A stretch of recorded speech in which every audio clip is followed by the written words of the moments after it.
Hello, it's November 24th, 2016. I'm Tony Smario, coming to you from my father, BroSal.org YouTube channel. This is World War III this week. I want to catch us up a little bit to what I think is some really important commentary that's not very popular in the alt media. People that listen to me regularly know that I think the alt media has become the new mainstream media, and 99% of it is really propaganda, if not instigated propaganda. It's all just red herrings and all of us chasing our tail that they're happy to support and allow. And the stuff that's cutting too close to the bone, I mean, they've been making it hard on people from the beginning. We probably at this point don't even know the people that really have the resources to make a difference. They've probably been slowly eliminated from the web, and now of course with all these new ideas of fake news and these kind of things, which I want to cover in a trending show, but it's just a sort of a sign of where we're at with the control of the information. And it all fits into this bigger picture, which is what I want to talk about, a perspective on the end game of where we're going with a World War III, so that we can keep putting the pieces in place, perhaps with a little more confidence of some reality, at least scriptural reality, with regards to our eschatological watch. Instead of just being led by all of this news, whether alt media or not, I think most of it is just a bunch of noise meant to keep everybody afraid of something, looking over their shoulder at something. And the difference that I'm seeing for myself is I keep thinking, man, it's obviously not yet. Just like Jesus said. I don't know if that's what Jesus said, it's what we say he said, but the time is not yet when you see the wars and rumors of wars. Don't be alarmed at that. The end is not yet. So this end that we're all anticipating, this Antichrist, mark of the beast, all these silly things that I see in the alt media channels, they don't have any perspective. Where's all that come out of nowhere? Obama was the Antichrist a couple years ago, whatever, a year and a half ago, when we started doing the show together, Dad and I. That was one of the big things I was trying to point out. If you go to a section on our channel called Biblical Insights and about the Antichrist, who can be the Antichrist. I think we did a couple of shows, recordings, where we tried to shine a little light on the fact how absurd it is to think that Obama was the Antichrist or the Pope. These are not candidates that qualify. It just shows a complete misunderstanding of the scripture and a blind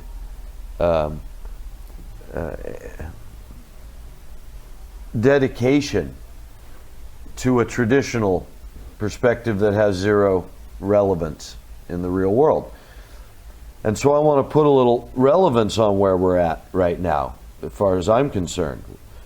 You've got two wars really coming up, and if you look at the whole Albert Pike prediction, whether you believe that's a prediction or not, it's astounding how accurate. So even if it's written by the victors who are trying to show their bravado by writing what they're gonna do, or even if it's written by somebody like a Carol Quigley pointing out how they've had the capacity to do this and they have the intention to do such as this Third World War.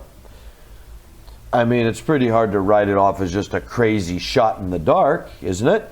With the world we're coming to. I mean, I'm just seeing the inescapable alignment of the fact that we've got two basic wars. If you stand back far enough, there's two big enemies right now that are being set up for the war that is not yet. The end that is not yet right now. It's not happening now. How long have I been saying that, Dad?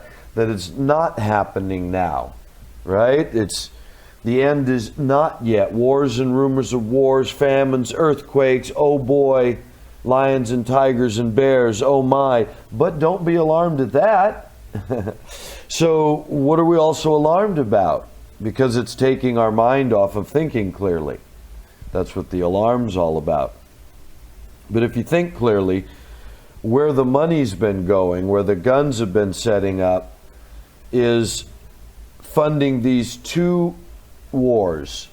One in which the Western civilization comes against what we might call the Eastern Bloc, right? They call sometimes the non-hegemony. The people that didn't get conquered, supposedly, by the English Empire, right? China, Russia, except of course they did. So it's an absurdity, and we've talked about that many times. There's no chance that Russia has become what it is with all these weapons without funding. The last 20 years, where'd it come from? Who's behind all that? How did it even happen? What's with the secret cities in Russia? What's with all this communism that kept us out of these countries for, a couple of generations now, as far as interested people? It was illegal to go there. It was, right? You're afraid to go to communist countries, right? Why? Because we're doing stuff over there they don't want broadly seen. One of them was obviously developing a whole other weapon source for the world to combat the one the NATO alliance was going to legitimately propagate and defend as necessary to keep the peace through the United Nations. So it's funny how after these 60, 70 years, the peace that we've kept through the United Nations is that Russia's wound up and China's wound up with a military on parity with the NATO alliance, and, funny enough, in an aggressive stance toward the NATO alliance. And on all fronts, I guess. We got monetary problems that I never saw in my life. Like I say, China was where we sent all our factories. We invested all our money. They held all this paper based on all this worthless paper that we've been printing. And all this monetary system was, when you stand back front, if you can see, it's what's being used to bring about the wars and the collapse. Because money is the measure of everything. Money is the power and the strength. And so, boy, when that faucet starts getting squeezed, it's like water.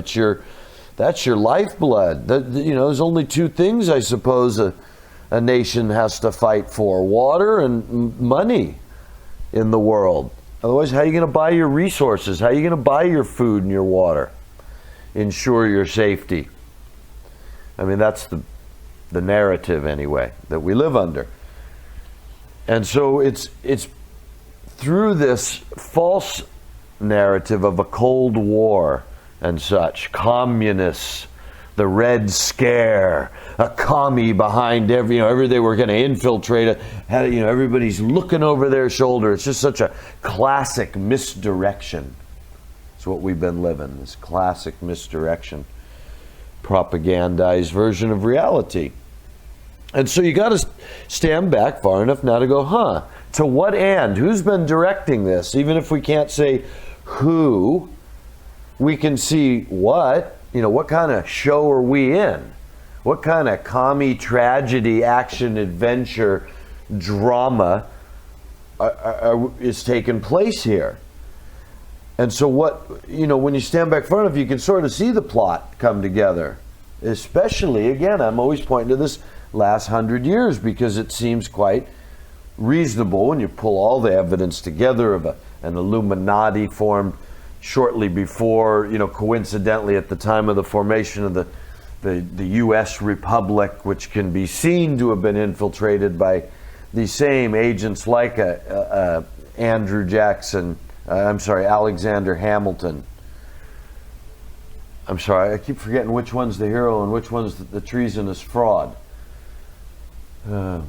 Hamilton. was the fraud. Alexander Hamilton came over in the early 1800s and tried to sell us on the bank, even organized a coup of the government. And yet he made the $10 bill, I think it is. Whereas Jackson, he stood against the bank. They tried to kill him. And on his deathbed, they asked him, what's your greatest achievement? He said, I killed the bank. So two very different characters in U.S. history that you don't learn much about, as a U.S. citizen. But the struggle for America, and how it would be developed for whose benefit. It was going on long before our, even the civil rights movement and such. These things were going on from the beginning, and you can see how the money from this English banking system, this, international conglomerate based out of England, the pressure that it put on the United States for 100 years, went to war with Russia and the United States over it for 100 years until it killed the Tsar, funds the French Revolution, it already had funded the French Revolution, then killed the Tsar, funded the Bolshevik Revolution, funds the Federal Reserve System in America, kills and intimidates the congressmen and the people left that are trying to stand against it. Right? I mean, that's our real history. So to what end was all this? So this money, what I'm trying to, underlay, is that when you go back 100 years, you can see a push of these people through this new American country to get control of its political system, education system, build up this military, to what end? And then you got this Albert Pike thing, these 3 wars, And so what's the end of all that? I mean, what I'm always imagining is it comes down to depopulation and world government, but not the one they're scaring everybody with through the alt media. They're going to chip everybody. No, people are going to beg for chips in the end. It says the mark of the beast is one everybody, they worship the beast. He doesn't twist anybody's arm. He deceives the world, and they worship him. They take the mark. That's why they're warned so strongly, don't do that when that time comes. It's going to be the only thing left to do to stay alive. So that's why it's made to be such a big decision in the scripture, because at that point you're choosing death over joining the system. And it's because you're supposed to know that death is preferable. The system's about to end. Right? When you're at the point where the mark's being offered, you're at the very end where the Lord's going to come and, so he's telling you prefer to give with your head at that point if you knew better. So, I want to bring it back now to what are we seeing in the news. I say that we're seeing the setup of a couple of big conflicts that are destined to bring the world into the greatest conflict that will ever be seen before and never will be seen like again. Remember what the prophecies are about this from so many different seers. They all got it wrong, and our modern scientists, funded by these same people whose declared intention has been to own education for 100 years through things like the Ford Foundation, Rockefeller Foundation, Carnegie Foundation. Their declared intention was to own education, to completely influence and own the political system so that you could bend public opinion to your will. I mean, they've been at that for 100 years. Do we think they're getting, worse at? That's why we got iPhones, so we're winning the battle. So anyway, there's 2 wars that are destined to take place, or 2 focus points of war. And I think that's what's being set up right now in the world. That's the way to view the modern scene and all the bull crud news coming at you, whether through mainstream media, scare, or alt media, faux enlightenment.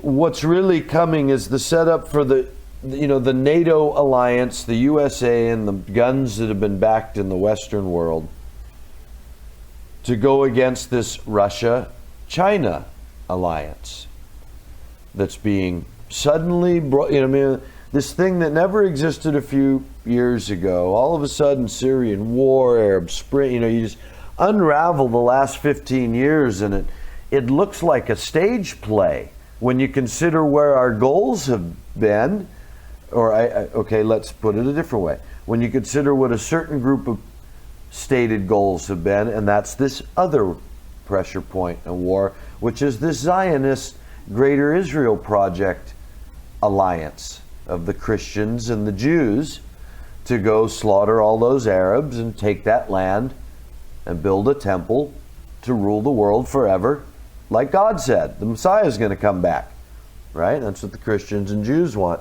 And for some reason, the Christians, the Zionist Christians, believe that their partner in all this is Israel, the people who follow the Talmud, in which it clearly states Jesus is boiling in excrement forever for his crime of pretending to be the Messiah, when in fact the true Messiah has not yet arrived on the stage of history. So what the Christians have in common with them versus the Muslims, who are waiting for Jesus also to come as the Messiah, is something that should, any sane person investigating this should ask for some sort of explanation. And yet I find that no media of any kind seeks to explain this issue. It's just one of those dark issues, like how it was, the Twin Towers turned to dust suddenly, how it was that airplanes just vanished into thin air and nobody talks about that. That's the single most extreme, miraculous event the whole world witnessed. And yet nobody's still, on that trail of how that happened. So I say that there's this Zionist story that's being pushed for 100 years, and that is that's the linchpin and all that brings in the other war. The other war is connected. The Russia-China alliance is in response to the perceived and actual world rulership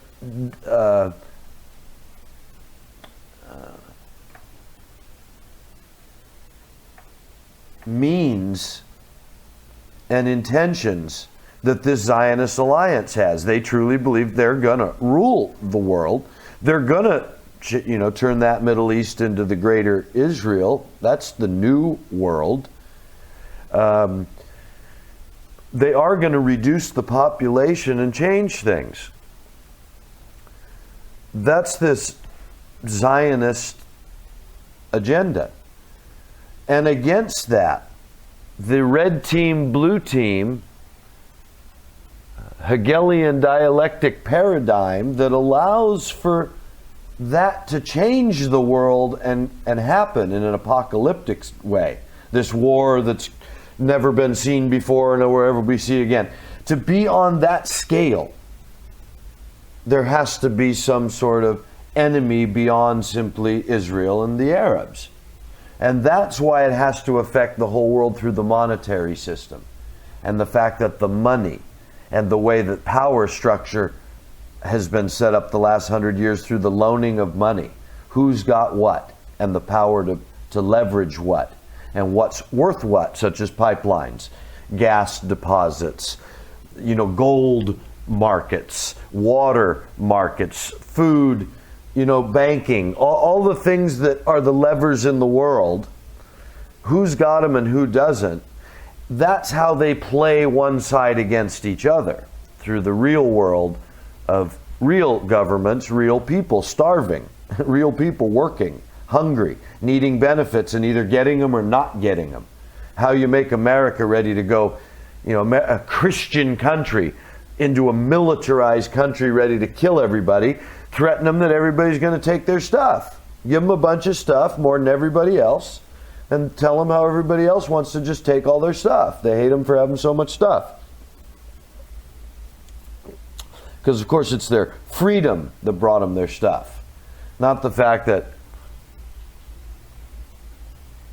the whole base of the society as a labor, agricultural, mom and pop society got undermined, shipped to China, and the profits then showered on the next generation of sort of welfare recipient who just expected a good life without having to actually earn anything, who could become a stockbroker or a speculator and move to the top of the financial and socioeconomic status in society without ever producing anything. In fact, often destroying what keep the sustenance of countless others in order to fulfill their own meteoric financial rise. It became the American dream through the 80s. They engineered that. Come on, that's no accident.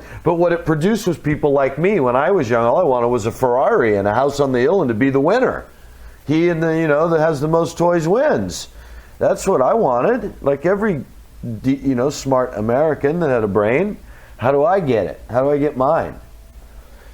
Don't tell me about the millions of people, the company I work for is displacing here or there, poisoning here or there, manipulating, undermining, destroying here or there. Am I getting my Ferrari? Am I getting my dream? Well, then, damn it, go to war with those people if they're threatened to stop that. So, all that, I think, is what fighting the hippie movement was all about, because there was a real conscious outcry at one time. Hey, maybe this isn't, America. We're not so unfair. Wait a minute. Military conflict everywhere. Military build-up. Generals deciding our policy. Corporate bankers deciding, instead of real negotiation, farmer to farmer kind of thing. We don't send our best farmer to Brazil's best farmer to talk about how to best utilize the farmland for everybody. How come we're not doing stuff like that to determine our policies? Why are we sending bureaucrats and CIA operatives to undermine governments? And that's all such history. It's all so obvious. So why are we doing that? Because a manipulation of the world, an undermining, an overtaking of the world is what's been going on. And so then you have to ask them, to what end? What's the end game of all that? Just to own it all? Then why fund the others? Why didn't they get rid of everyone else's weapons after World War II? They came in with their cheater system at Bretton Woods, with this bogus financial system that allowed them to print money indefinitely, that Charles de Gaulle called them on 25 years later. Had to drive us off the lie that it was going to be backed by gold and on to this petrodollar system, which again, all engineered because it brings us to this crossroads today. See, that's what brought the Arab world into it. In the real world stance, the biggest oil reserves are in Venezuela. Canada's got oil, America's got oil. It's all on a bit. Remember, by the time they discovered oil in the turn of the century, they coincidentally have Herzl in 1904 and the coining of Zionism and the Zionist movement, right? The idea that, hey, God said this was our eternal land. I'm declaring it. This is all Israel, from the brook of the Nile to the Euphrates River. And so that's where this whole thing starts being propagated in propaganda now for 100 years, right alongside this whole. If you don't see the modern world starting there, you can't understand the end game being a third temple in Jerusalem. Why do they care about a temple? All these secular societies that have been laughing at God forever. Why do they all kiss the Pope's ring? Why is that important? The Pope doesn't come and kiss the president's feet when a new president gets elected. The Pope doesn't fly off around the world to go greet the new king here and there. The kings fly in to greet the new Pope, though, no matter what their religious tendency. Demands some explanation. Can't just be the show of tradition. Come on.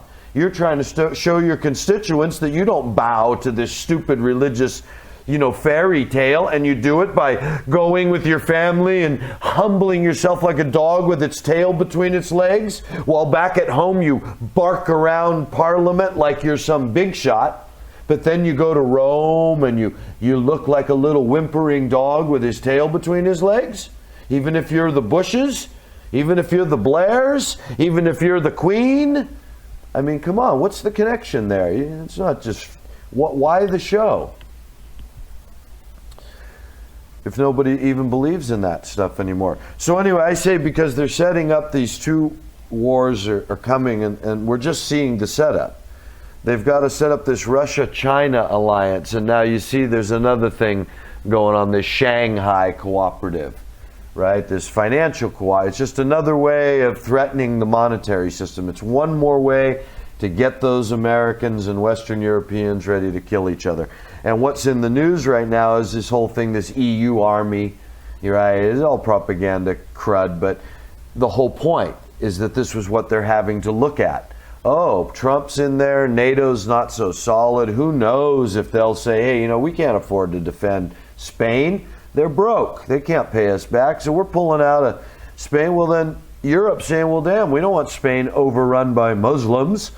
So, hey, we're going to have an EU army to defend Europe beyond the reach of NATO. If NATO says no, we got to say, hey, we're going to defend our border. And so that's this argument in the press. It just shows where that all leads to, in my view, is the idea that NATO certainly can see a future where they're split through nationalism down, party lines of their people screaming, just like Brexit. Brexit sort of lays, if you want to see a foreshadowing, lays the foundation for Europe that the people can pull out of the union if they want.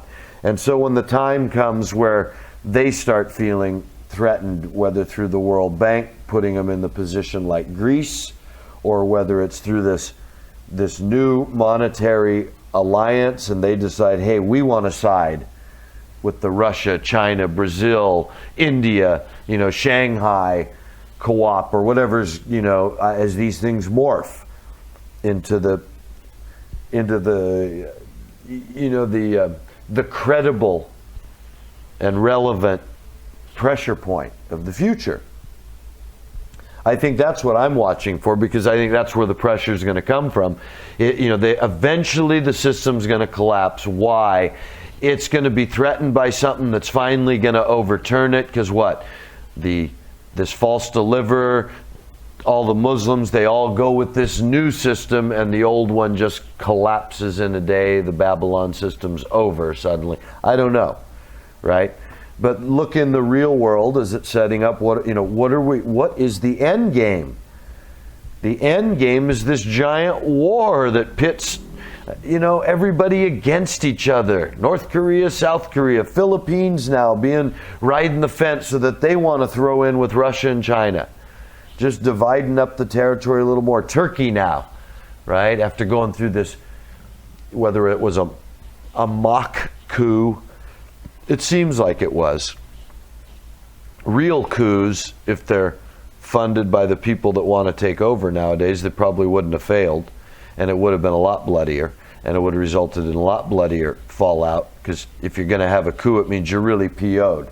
You're ready to go in there and put your life on the line. You've worked it out. Here's what we got to do. You don't just give it, one night fireworks and then that's it. So I think everything I've seen looks a little staged, but it doesn't matter what it's paved the way for. Either way is this purging of anyone that would stand in the way of whatever Turkey's about to do with their military guns, whoever they're about to point them at. And I say, it's divide and conquer, you guys. That's how they're going to bring about this World War III. They're dividing everyone right now. That's this prelude, this don't be alarmed. The end is not yet. This is the divide part. We're all the seeds of division.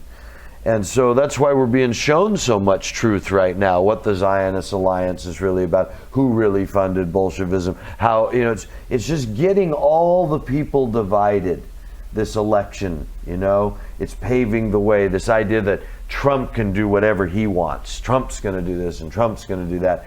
It's just showing that we're getting ready to, I say, is what it's showing, is we're getting ready to do some drastic things, that people are going to question and go, oh, that's so drastic. And it's, whatever they talk about now, you should know that it's destined to bring about great war and destruction as never seen before. But it's all coming about through a deception, and possibly even a deception that starts with what we might call a peace. I still don't know that peace is the right word. The white horse just means righteousness. He goes out with a bow, conquering and to conquer. He's a warrior, king that's given a crown, and he uses it not to rule, but to go forth conquering and to conquer. So right behind this white horse is the red horse of war. So what it is more significant is we're waiting for a third temple to be reestablished, and we know that's what this Zionist push wants to do. They just called on Putin and Obama and Trump to be like King Cyrus's of Persia, Gentile kings that sympathized with the Jewish culture and told them, go back to your homeland and rebuild your temple. Right? Cyrus was the king that they built their second temple under. So this is all in the air right now, and if that doesn't make us one of the most accurate alt media sites out there, and the rarest, when you look at the few views we get for saying the most insightful things, I think, for the last year, as far as what's been coming true. So, yeah, I say that right now what we're watching for is the setup of this end game, which is to create the chaos so that everyone can choose up red and blue sides in the end. Are you pro-NATO? Are you pro this other bloc that's forming? Are you a Muslim? Are you pro-radical Muslim? Are you pro-moderate NATO Muslim? Are you Zionist Jew? Are you against Zionism? Are you, right? Every divide. The Christians that are willing to be liberal and go along with the government, and the hardcore fundamentalists that are, been brainwashed to go out and be a hater of everybody that doesn't know Jesus. So I think that we're not going to war yet, you guys. I don't know what happened with North Korea. They were going to blow everybody up months ago, weren't they? What happened to that rhetoric? I guess they're just saving it. It's in the jar for when they need it. Anyway, keep your eyes out for just this constant push toward red team, blue team division. The refugee thing, of course, is not over. I think they're still going to use a lot of false flag terrorism, whether it's hoaxes or real, to divide and split us over this next year. A lot's going to, I think, have to start focusing again on the economy, whether they make it look like they're helping people or not. I don't know. We're going to examine some of these things soon in the trending stuff. But for World War III this week, I'm really seeing it that we're being sold constant jabber and hype about something that's in the future. In the moment is constant division. And so, best thing you can do is turn off your TV, of course, but subscribe to this channel. That helps everybody. Send us a little love. Anyway, thanks for being here. We'll talk to you next week.